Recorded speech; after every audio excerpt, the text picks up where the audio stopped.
Hey guys, back in the car, and you joined me on my way out.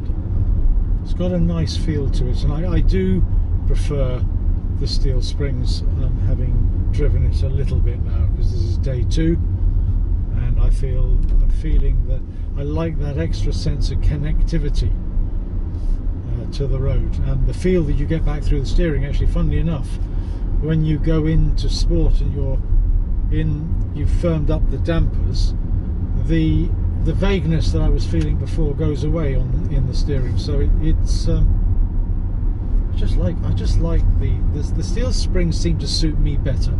I don't get any sense of float. Now that's not to say that the air springs are uncomfortable. They're not. I think probably on road surfaces that aren't smooth, the air springs are probably give it a slightly better ride.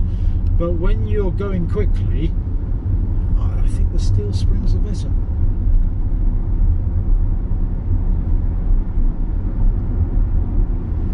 So seems a bit strange actually to be driving this car, and it looks to me exactly the same as the Panamera, and yet I'm much higher up in it than I am in the Panamera. I do quite like sitting up, has to be said. Ultimately, of course, the Panamera will handle slightly better because it has a lower centre of gravity, but this car is very close, and you get the extra benefit of being that much higher. So if we turn it into sport, that puts the dampers in their first setting, and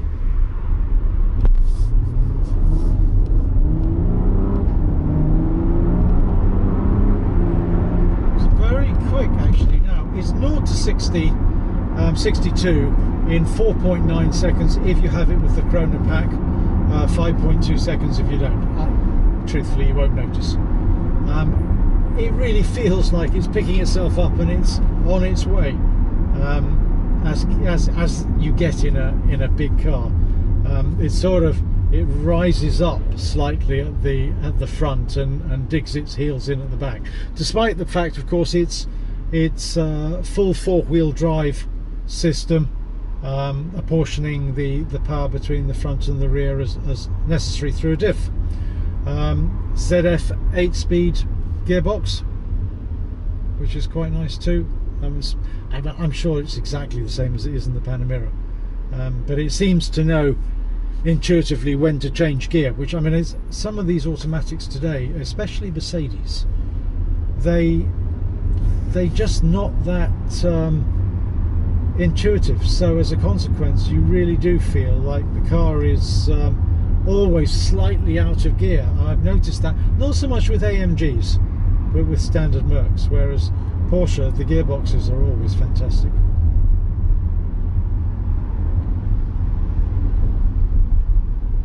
No real discernible difference in harshness of ride when you're in the sport setting.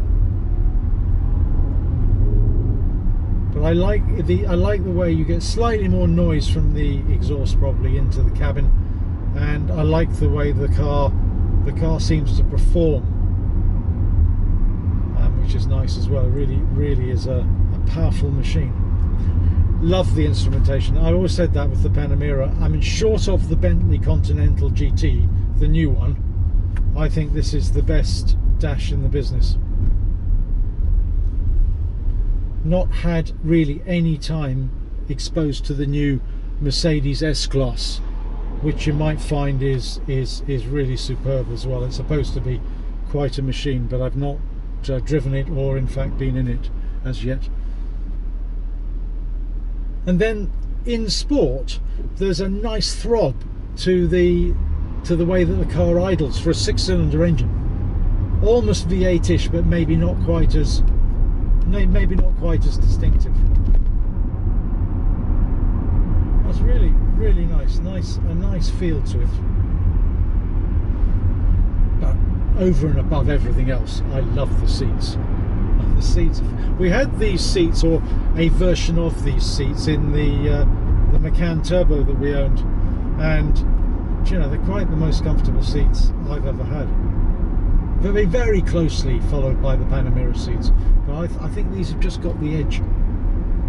Or maybe I'm getting old, and as a consequence, I like my comforts more.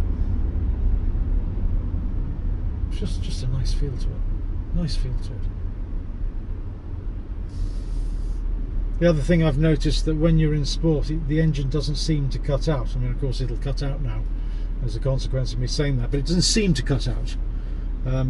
It's one of the things that I find quite irritating in cars today, to maximise their consumption levels and CO2 levels. They cut the engine. Now, in the Panamera, that's no problem at all, because when you're in traffic, you're driving on electric mode anyway, so there's no requirement to have a cut-off switch. Really picks up and goes. It's a lovely, lovely turn of speed for such a big car. Only thing missing is the V8 throb that you get. I mean, funnily enough, I haven't put the video live yet, but I have tested not that long ago a Panamera GTS, and of course that has the slightly detuned version of the turbo engine, still a turbo, and that's the 4-litre V8, and that's a lovely, lovely engine. Possibly the sweet spot of the Panamera range. Not sure with the recent announcement of the brand new range of Panameras that the GTS is still there, but I'm sure they'll bring it out again, because it was just a lovely model. I'll put the video up at some stage in the not too distant future. It's just really, really, really nice.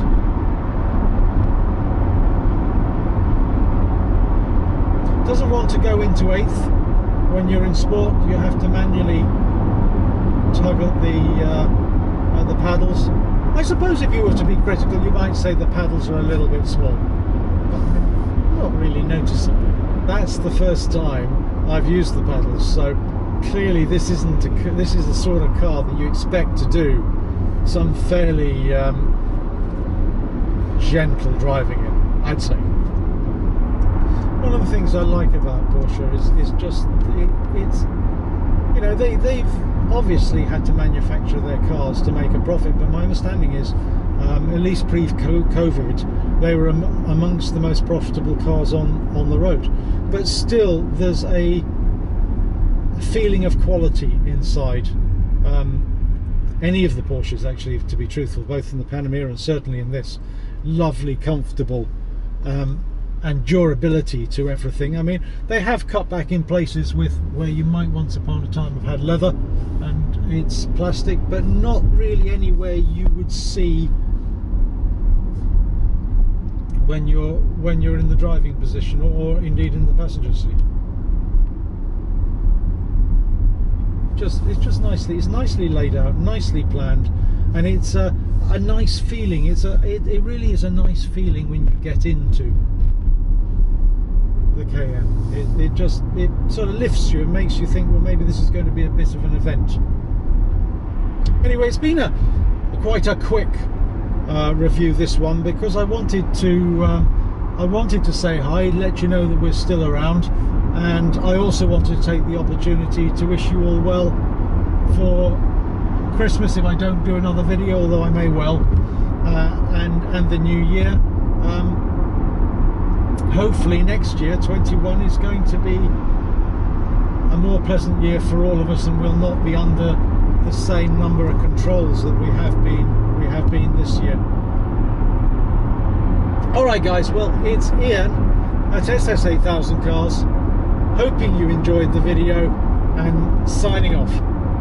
Thanks very much for watching.